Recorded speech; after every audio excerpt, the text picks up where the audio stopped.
to say it this way. He said, you can't get the right prescription if you get a wrong diagnosis. Come on, somebody. Sometimes we try to cover things up in the church. We try to fix it up and make it real pretty. But the truth of the matter is, until you get on your knees and start praying, until you tell the Lord about it and let him give a proper diagnosis, then you can't get the right prescription. Come on, somebody. How many of us are fighting old problems, old circumstances, old situations, because we have not seen our situation right? We saw what we saw, but we interpreted it wrong.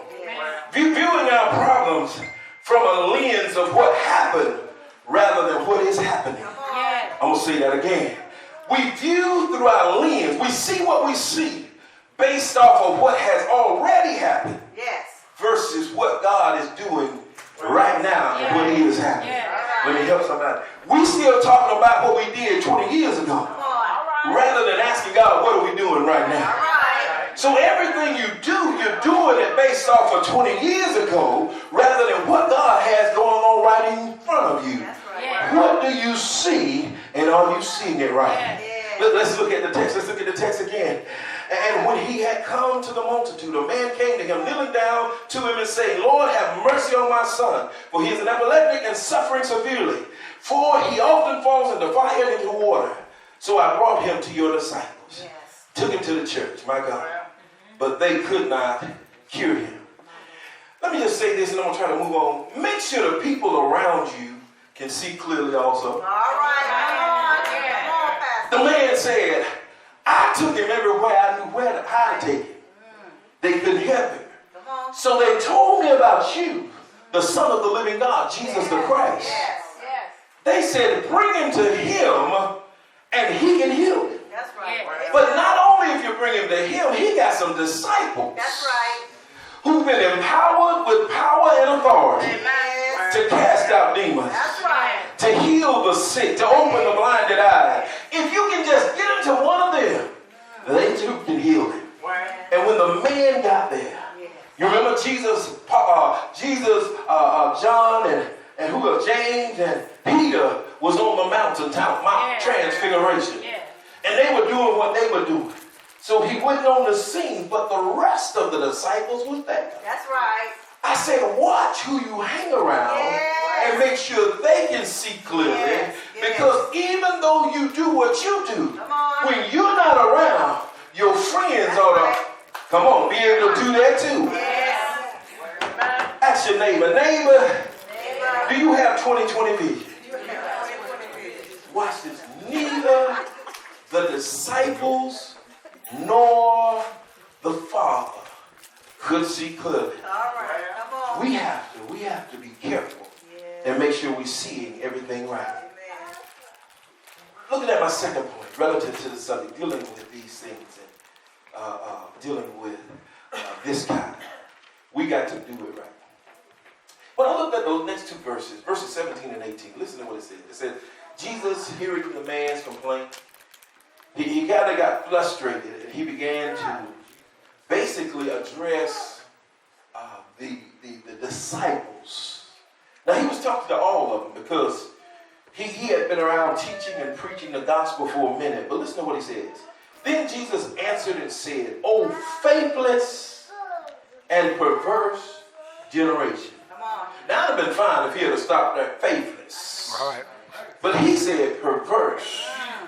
Meaning there was some other stuff going on that kept them from seeing right. They were doing some things they shouldn't have been doing. They were going some places they shouldn't have been going.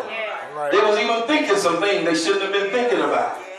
They were a perverse generation. He said, how long shall I be with you? How long shall I bear with you? In other words, I'm here trying to show you what my Father has told me to do.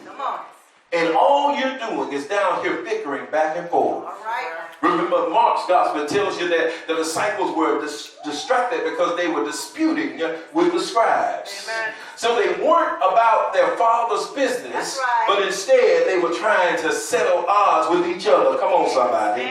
He said, how long am I going to be here? He said, bring him to me. He said, okay, forget all that. Bring him to me. Then 18 says, and Jesus rebuked the demon, and it came out of him, and the child was cured that very hour. Meaning that it didn't take long, because when Jesus speaks to a situation, it's already done.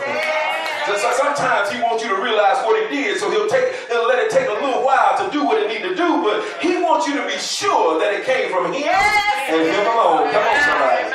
The tension in the text is that the father, he was desperate and in need. He brought his son to the disciples who should have been able to heal the boy, but they couldn't. How many times have people come to church trying to get a word? They come to church trying to hear that song that will bring peace to their soul. Trying to hear a prayer that would encourage them to run on just a little while longer. But instead, we're arguing, bickering, and fussing and fighting about stuff that don't mean nothing to the kingdom.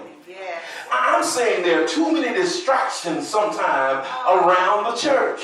There's too many distractions even in our ministry. There are too many distractions in our home. And it's preventing us from doing what is right. Well, why couldn't the disciples heal the boy? Well, if you can't see it right, you can't do it right. So it first started with what they saw and how they saw it. But then it trickles on down to how you do what you do. If you don't see the situation right, you ain't going to respond to it right.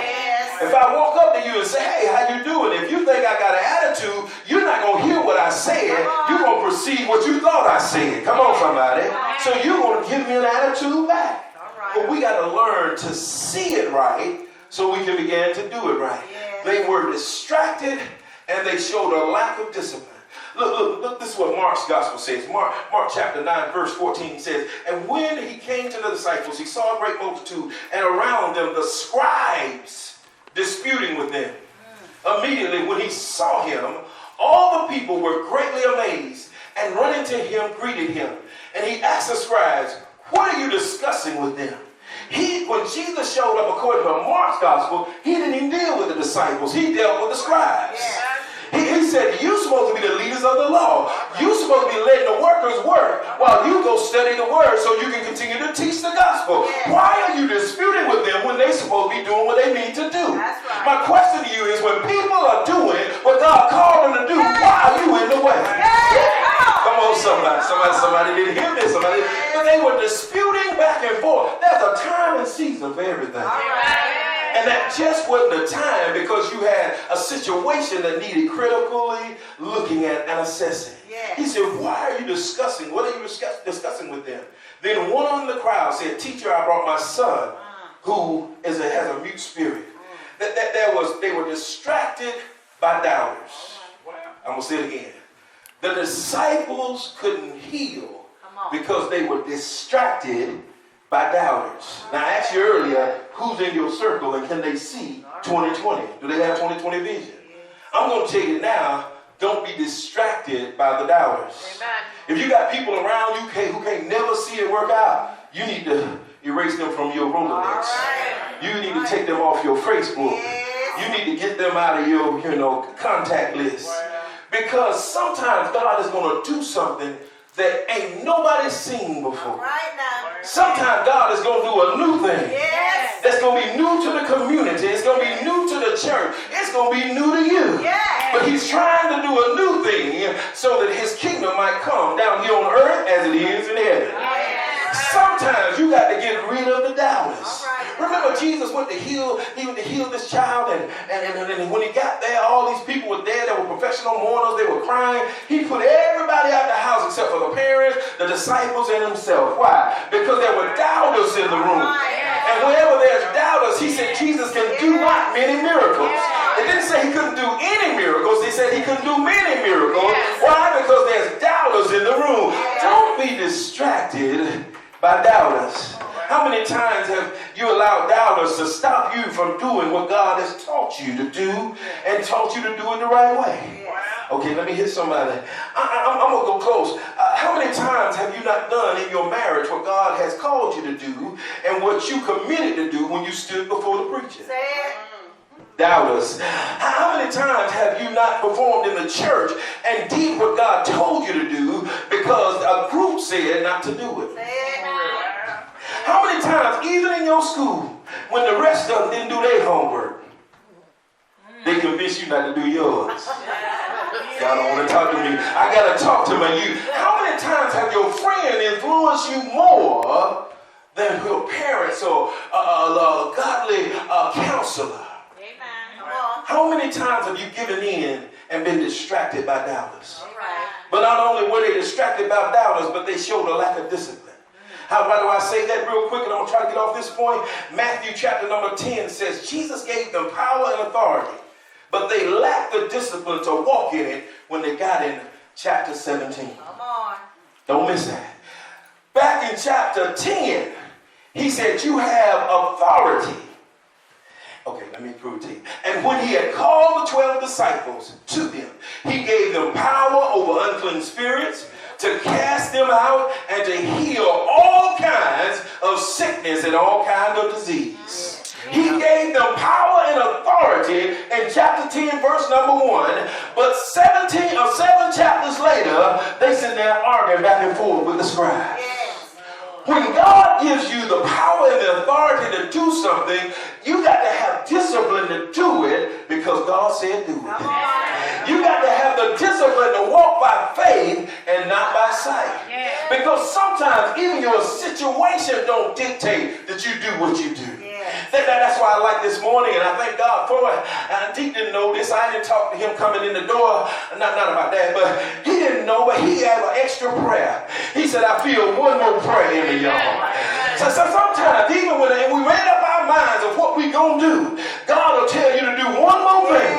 It might be one more prayer. It may be one more song. It may be talk to one more person before you leave out the door. Because you don't know whether you'll ever see them again. But you don't stop. You be obedient to the King and be disciplined in what he's taught you. Oh, come on, somebody. We got to learn to be disciplined in what God has told us and not to follow up the doubters. You can only do it right if you realize that God has allowed you to go through some tough trials. And in the early seasons of your life, he was preparing you for the later seasons that were yet to come. God gave you in chapter 10 what you were going to need in chapter 17. There's some hard times that have hit your life when you were much younger. He gave those to you when you were young. So when you're the age you are now, you can handle the situation better. You know, one thing I cannot stand, and forgive me if I'm saying this wrong, Lord, but I can't stand a senior that's grumpy. Come on. Y'all looking at me strange. I got any seniors behind me. I can't stand the seniors that's grumpy. Why? Because you've been through so much in life. God has brought you from a mighty long way. Matter of fact, you brought us up in the church saying the same thing. And now in your latter years, you ought to have